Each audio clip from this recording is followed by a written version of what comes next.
આપ નિહાળી રહ્યા છો જનતાની જમાવટ આઝાદી સમાચારોની. લોકો માટે અસલ ગુજરાતીનું અસલ એન્ટરટેનમેન્ટ એકદમ નવા લુક અને બે નવા શોની રજૂઆત સાથે લઈને આવી રહ્યા છે, જે તમારા ટેલિવિઝન અનુભવને ફરીથી વ્યાખ્યાયિત કરશે. આ નવા પ્રકરણની ઉજવણી કરવા માટે કલર્સ ગુજરાતીએ એક નવી બ્રાન્ડ આઇડેન્ટ અને રાષ્ટ્રગીત રંગારા લોન્ચ કર્યું છે, જેમાં આદિત્ય ગઢવી, ફાલ્ગુની પાઠક, અચિંત ઠક્કર, સૌમ્યા જોશી છે. રાષ્ટ્રગીત ગુજરાતની ભાવના અને મૂળને સુંદર રીતે કંડારવામાં આવી છે.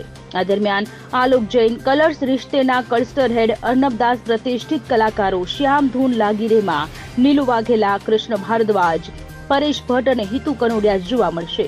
જ્યારે અન્ય શો યુનાઇટેડ સ્ટેટ ઓફ ગુજરાતમાં સિદ્ધાર્થ રાંદેરિયા, રાજ અનડકડ, સના અમીન શેખ, રાગિણી શાહ જોવા મળશે. પ્રથમ વખત પ્રેક્ષકો ભક્ત કી કહાની કૃષ્ણ કી જુબાની શ્યામ ધૂન લાગીરે દ્વારા એક અર્ધ પૌરાણિક નાટક જોશે, જે આદિકવિ नरसिंह मेहता जीवन અને ભગવાન કૃષ્ણ પ્રત્યેની તેમની ભક્તિને દર્શાવે છે.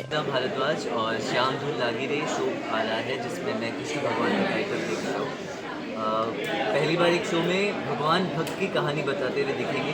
आज तक हमने जो भी शो देखा होगा माइथोलॉजिकल में हमेशा दिखाते हैं कि भक्त भगवान की कहानी बता रहे हैं, लेकिन पहली बार कृष्ण भगवान स्वयं अपने भक्त नरसिंह मेहता की कहानी अपनी ज़बानी बताई. मैंने पहले तेनालीरामा किया हुआ है, जो कि माइथोलॉजी नहीं था, वो हिस्टोरिकल कैरेक्टर था और उसमें लुक बड़ा ही अलग सा था. उसमें बड़ा सुखी था मैं, ना कपड़े थे, ना बाल थे, ना कुछ था.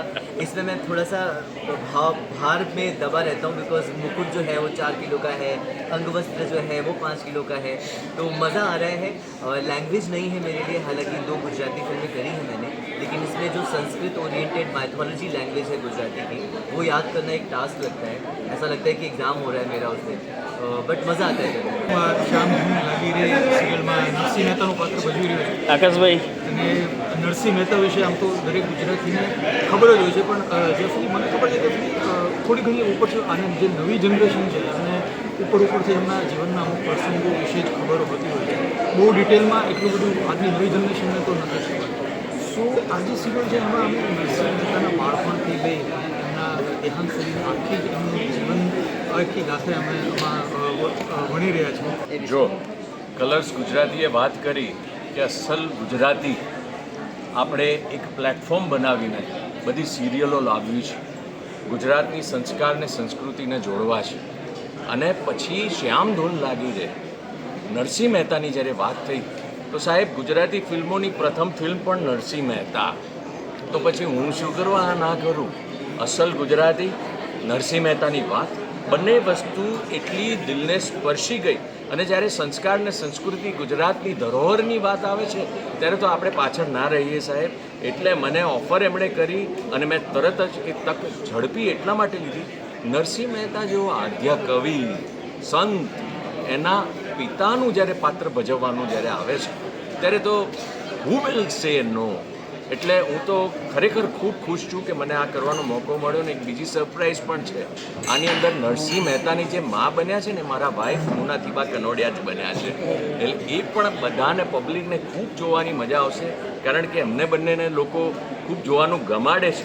હવે આ એક અલગ પાત્રમાં, અલગ વાતાવરણમાં 15મી સદીની વાત, અને જ્યારે ભગવાન શ્રી કૃષ્ણ આવે છે અને એમની સાથેનો જે વાર્તાલાપ છે, એ જે અદ્ભુત વાતો છે ને, ખરેખર લોકોને મંત્રમુગ્ધ કરશે આ સિરિયલ. ના, ચેલેન્જ તો કાંઈ જ નથી, કેમ કે હું દિલથી ને વટથી ગુજરાતી જ છું. તો મારા માટે તો સૌભાગ્યની વાત છે કે હું મારી ભાષા માટે, ગુજરાતી માટે, ગુજરાતી કલ્ચર, ગુજરાતી ઇન્ડસ્ટ્રી માટે કોન્ટ્રીબ્યુટ કરી શકું છું મારા સ્કિલ્સના લીધે. તો ઓફકોર્સ જો ઘણા ચેલેન્જીસ તો હોય છે એઝ એન એક્ટર, બિકોઝ તમારે કેરેક્ટર બિલ્ડ કરવાનું હોય છે. તો ઓફકોર્સ ચેલેન્જ તો છે જ, કેમ કે આપણે ઓડિયન્સને એન્ટરટેન કરવા છે. તો આ કેરેક્ટરમાં ઘણી મહેનત કરી છે. તો હું કેશવ મોદીનું કેરેક્ટર પ્લે કરું છું યુનાઇટેડ સ્ટેટ ઓફ ગુજરાતમાં. અને કેશવ દ્વારકાનો છોકરો છે, એક ફ્લેમ્બોયન્ટ ટાઈપ કેરેક્ટર છે. તમે કહી શકો એ રીતે કે દ્વારકાનો રણવીર સિંહ છે. Always like full of energy, happy go lucky guy. અને પછી દ્વારકામાં આવે છે કે સંસ્કૃતિનું કેરેક્ટર, અને બહુ વાલા લાગે છે કેશવને મેડમ. અને જે સંસ્કૃતિ આવી છે દ્વારકામાં, તો એના મનમાં ઘણા પ્રશ્નો છે અને પ્રશ્નોના જવાબ ગોતવા આવે છે. તો એ જવાબ ગોતવાની જે મદદ છે આ કેશવ કરે છે. સંસ્કૃતિને ઘણા બધા પ્રોબ્લેમ્સ છે, તો એનો સોલ્યુશન આ કેશવ છે. અને કેશવ કે એટલે કે સંસ્કૃતિ અને સૂર્યકાંતા વૈષ્ણવની વચ્ચે બ્રિજ છે, સુદામા સેતુ બ્રિજ છે તમે કહી શકો. તો એ કઈ રીતે હું આમની વચ્ચે એક બ્રિજ બનું છું, આમની જર્નીને સપોર્ટ કરું છું, એ તમે જોશો અમારા શોમાં 29 जुलाई. तो जो અને बस प्रेम आपको. गुजराती पहली बात तो बहुत सरल लैंग्वेज है, तो मुझे इतना बहुत टफ नहीं लग रहा है ये लैंग्वेज. लेकिन हमने ट्यूशन्स लिए थे शो स्टार्ट करने से पहले.